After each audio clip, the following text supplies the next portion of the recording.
Hi crafty friend, it's Justine Dvorak from Stationery by Justine, where when I craft, my world stands still. Today I'm going to do a this is a wet on wet technique, my mistake. A wet on wet watercolor technique with fabulous stamp from Pajama Crafter Stamps. This one is called Mother Puffer. So it is a puffer fish. I have my watercolor palette all ready to go. You can see it's a little bit wet already because I have been working and watercoloring away before as I start this video. My paper is dry and right now I'm going in with a clean-ish paintbrush and just adding water to the pufferfish themselves. I have stamped this out with watercolor paper and a watercolor ink. And I happen to use VersaFine black ink with clear embossing powder. So that really locked in some of these little sections, and that is one of my favorite ways to stamp out images for watercoloring with stamping. So I'm going to just repeat this process for each pufferfish, and as I go along, I'm going to drop a color in to just some sections of each little fishy. You'll see the color will start to move and dance around without me even having to really do very much. So this is such a fun technique because the paint just kind of does what it wants to do and you just have to sit back and watch it happen. So I'm going to do the primary colors for these three pufferfish because I wanted a kind of cheeky little clean and simple style card for these pufferfish, and they're going to turn into balloons because it's a fun little thing to do, I think, with these little guys since they are certainly round. So I think if there was a fish to be a balloon, it would be a pufferfish. And the primary colors can make kind of a striking color palette for a handmade card because the primary colors, if you didn't know, are red, yellow, and blue. And so you can kind of get all the colors from them if you mix them together, but they're pretty striking on their own as a little trio. And that is what I was going to do for this card. Plus a primary color birthday card with the pufferfish could be for anyone, old, young, whoever. So what I'm going to go in next with my paints is just some of the blue. Then after that, I'm going to start with fresh water and go in with some yellow. And I'm going to use the brightest yellow that I have on my watercolor palette because I don't want it to be orange. I want it to be bright, bright yellow. If this was a Copic marker, it would probably be Y08, that acid yellow lemon color. Super, super bright. These pufferfish are super fun though. I've made a couple cards with them already. They're part of the new release from Pajama Crafter Stamps that came out in June.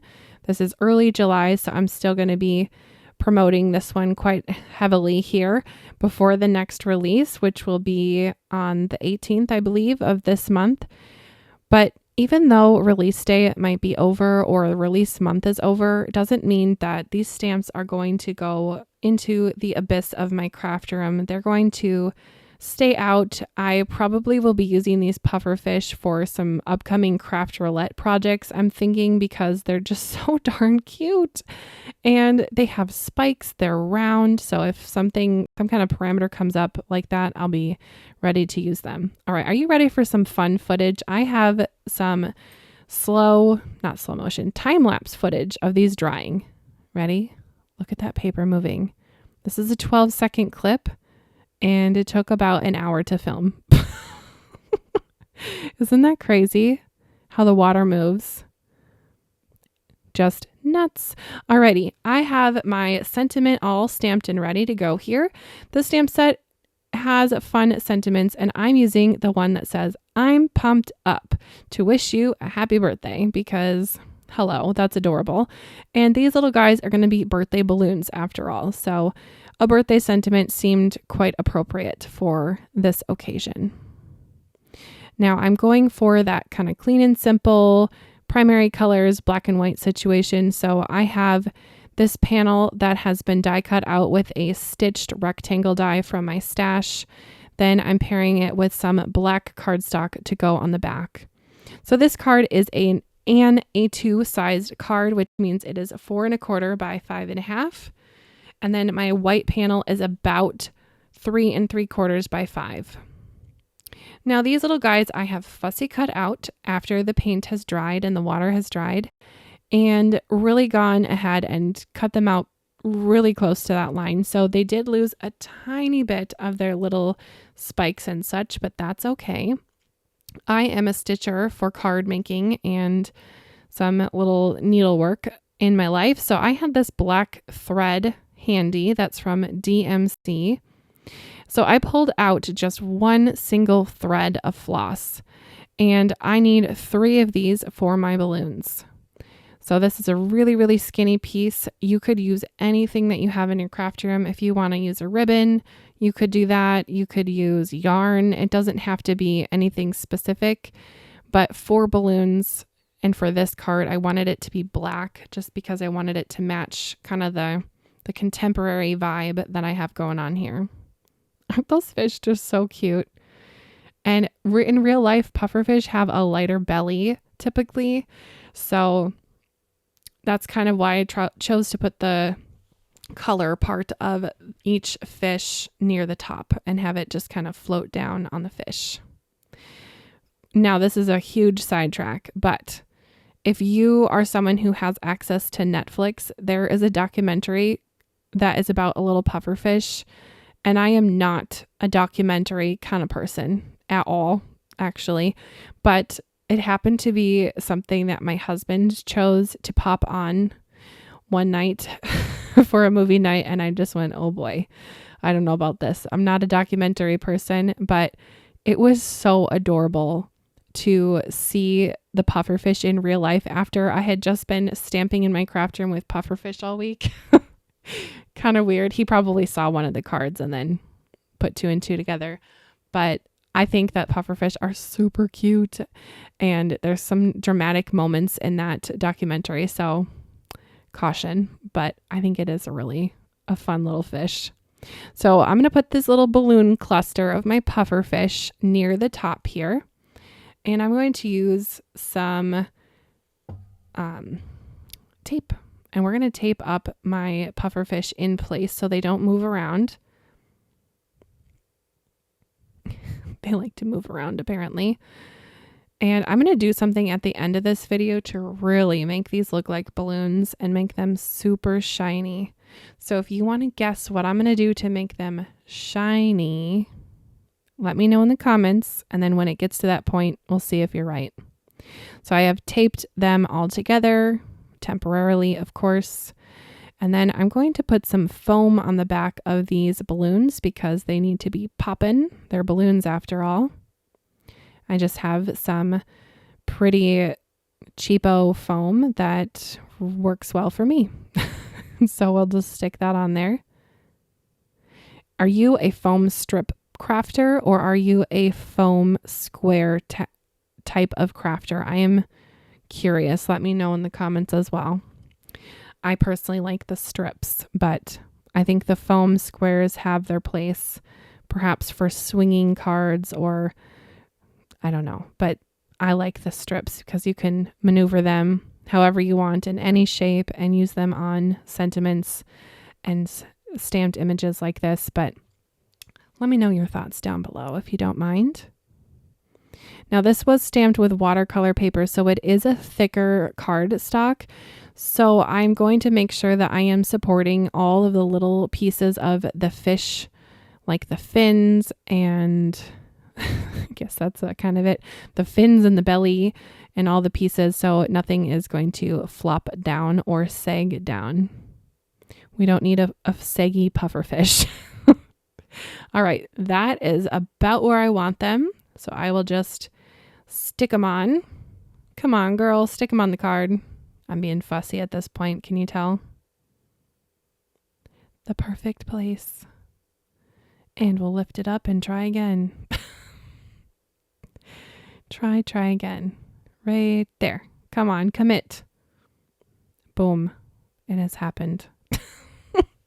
Then I'm going to go ahead and take the tape off because you don't need to see that on there. for the finished project. It's served its purpose. Then I'm going to flip the whole card over and get my strings positioned correctly near the bottom. Little snip, snip. They don't need to be too long. This is not like a mullet situation. We don't need a party in the back. And then we will just secure the strings. I thought about perhaps having the balloon have some kind of a tie right where my thumbnail is right there, and then have them come together. But the look of that right there, of them just, the strings just going to the back, looked more striking to me. And I think that this card is a little bit of it's like a modern card. I would call it a modern card. It's got those clean and simple vibes with the black and white and the primary colors being quite a bit of a pop. So we're going to have the strings do that.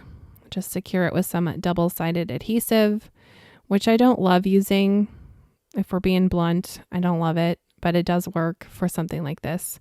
But I am still going to use liquid glue to secure this whole white panel to my black cardstock, because I find that sometimes when lifting or when moving old cards around, even after like a month or two, that lifts that little tape runner.